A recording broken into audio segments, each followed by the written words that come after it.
cracking, everybody? It's your boy Jason Yamamoto. Sorry for the little distraction right here. Anyways, so today I'm going to be answering a very important military question. It's about active duty, National Guard, and Reserve. A lot of you guys have hit me up a lot, stupid amount, about, hey Jason, man, I heard that you can become an active duty member in the National Guard Reserves. Are you freaking lying to me? Because the recruiters here at the National Guard and the reserves are saying that, yeah, you can become an active guard or reserve member. And the truth is, the main reason why I haven't been talking about it is because there's a lot of heartaches and heartbreaks with the subject. And if I talk too much about it, it may dissuade you from joining the National Guard or Reserve. I'm serious. So it's just better for you to join active duty than join the National Guard or Reserve. But anyways, the truth is, yes, you can become an active duty member within the National Guard and Reserve. It's called the AGR program. You get all the same active duty benefits, but you get to live in your state or the closest vicinity to your hometown.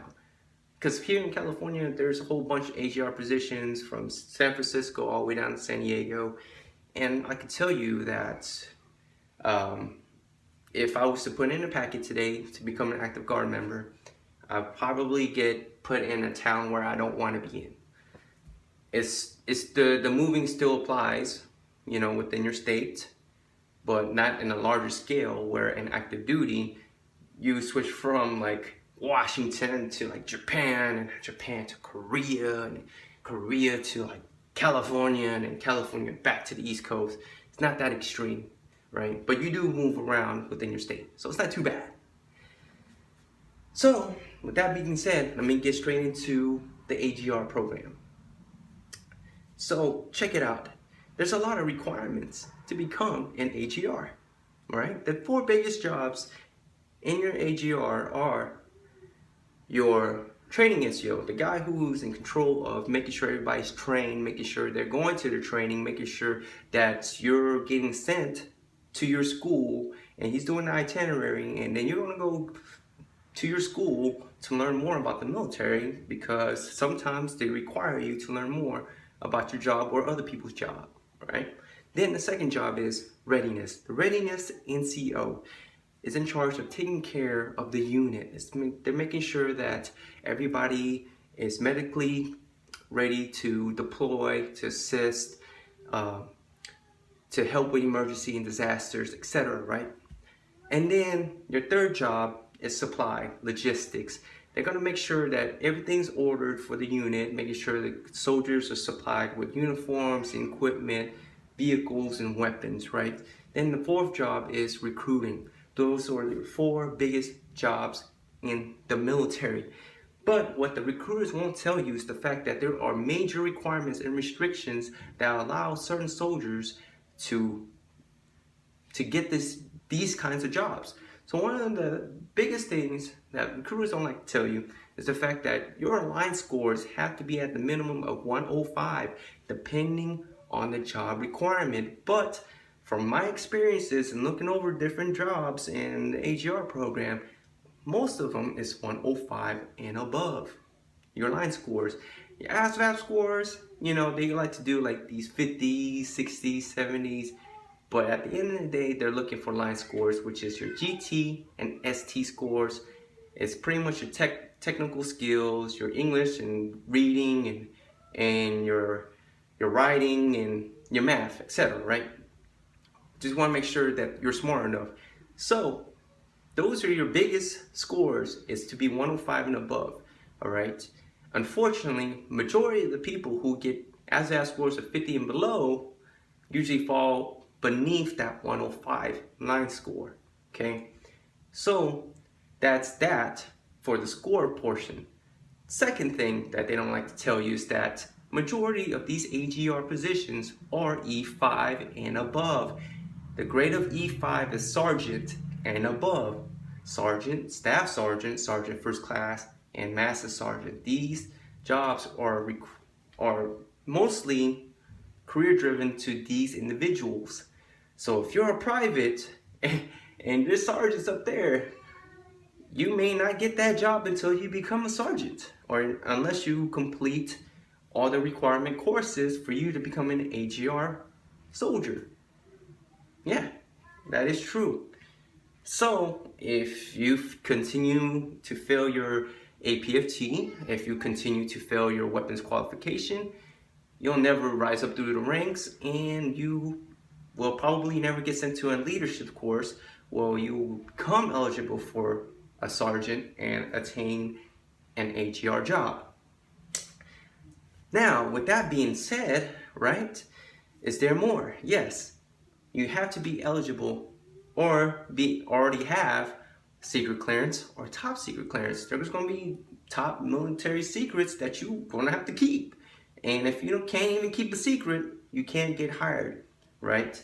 So that's hard. Some people can't get a secret clearance. That sucks for them, right? It does. So how can you expect to become an active guard member or reserve member without a secret clearance?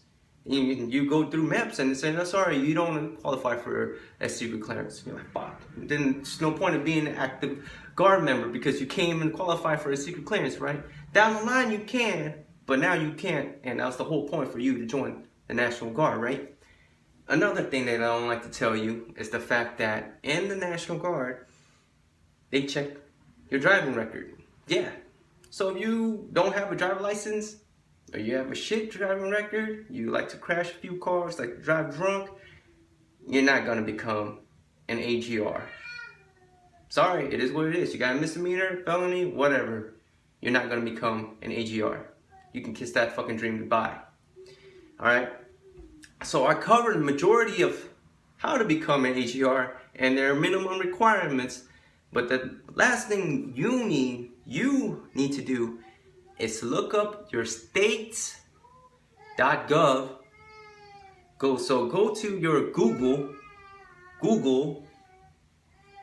then you're gonna type in, let's say you're from California, you're gonna type in California space AGR space JOBS, jobs, right? Then you're gonna click search, and you're gonna click that link that provides those AGR jobs. You're gonna look what jobs are available at that time, right? And I will guarantee you those 4 jobs will be available, and you can look it up on the requirements, right? I'm not bullshitting you. And if you don't meet any of those requirements, I'm sorry, you can't become an AGR member. And it sucks. And it sucks because you had dreams of becoming an active guard reserve member, and the recruiter said there are opportunities for you to become an active member in the National Guard. There are other opportunities like attaining orders from the maybe ATF or maybe working for your unit, but those jobs are never guaranteed, and you can lose them, right? At any moment, the budgets can go to hell, the budget can get cut, and you get cut off from those orders, and then you're back on the street and working as a part-timer of the National Guard. Why would you want to risk your life for that? Okay, so those are the facts. Okay, those are the facts. Okay, just for a bonus, an added bonus, you can join Special Forces in the National Guard, but your line scores, it has to be a 105 and above across the board, right? And you have to have qualifying APFT, qualifying weapons course, and on top of that, a minimum of secret clearance. Go figure, right? So hopefully all this information I've given you will help you in the future. It's quite a long video, but this video covers pretty much everything about what you need to know about becoming an active member in the National Guard or Reserves. Anyways, got any more questions, put it in the comment or hit me up on Facebook. It's your boy Jason Yamamoto, and I'll talk to you guys later.